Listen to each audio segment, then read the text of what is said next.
Good evening, good evening. War Eagle. All right, did he say class of 2014? Is that what he said to class? I thought that's what he said anyway. Hey, it's great to be here with you in New York City. It's a wonderful moment in the history of our institution. And we're just excited and proud to be here with you. So thank you all. Thank you all for being here. And thank you all who live in New York and New Jersey area. Thank you for inviting us up to spend this time with you. Every day, every single day, all of you, you change the course of individual lives. Auburn's nurses and veterinarians, teachers, engineers, architects, pharmacists form the backbone of our society. Experts in everything, from agriculture and fisheries to wireless technology, you enrich local economies. You know, as I look out at you, I think you each are distinct from one another, but you also hold in common the values that Auburn instills: honor, community, and a fierce work ethic. The results of which have helped to make our own and the world's communities safer, healthier, and smarter. Now, because this is Auburn, a campaign for Auburn University is ensuring that our university continues to provide the best educational experience available to students anywhere in this world. And a large part of that experience is due to you. Now, as members of the Auburn family, no matter the task, we work together to get it done. The Auburn family. Those words mean so much to so many. And tonight, as I say them, the Auburn family, they're like music to my ears. When Joyce and my wife and I, when we landed at LaGuardia and we went out and stood in line for the taxis, I kept looking for the limo, but all I could find were yellow cabs.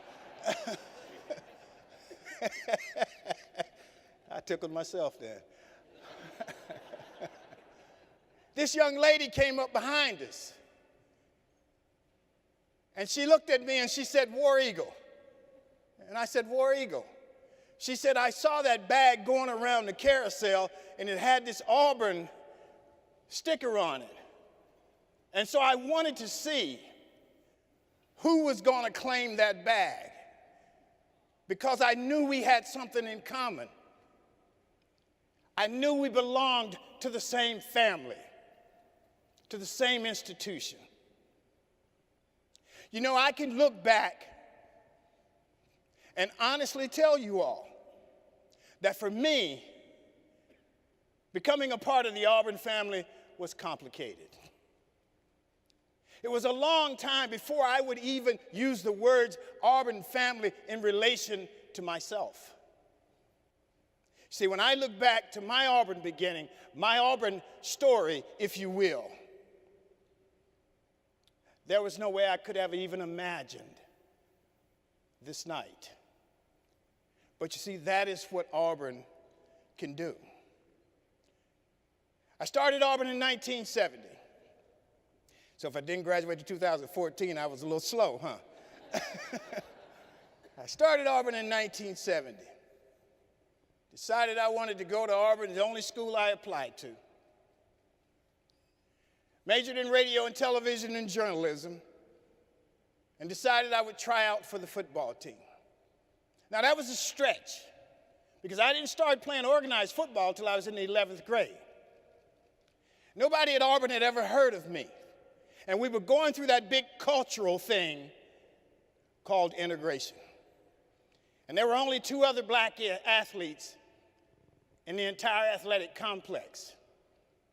As I say, it was complicated. There were obstacles. There were about 14,000 students, and the university says there were 200 black students.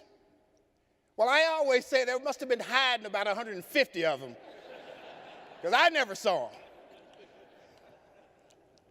One day we were sitting down in Haley Center. It was about 8 or 10 of us, black kids sitting down there. And of course, in the 1970s, people challenged tradition. And we worked ourselves up into a little frenzy and decided that we would march to President Philpott's office and give him our demands as to what had to happen at Auburn University.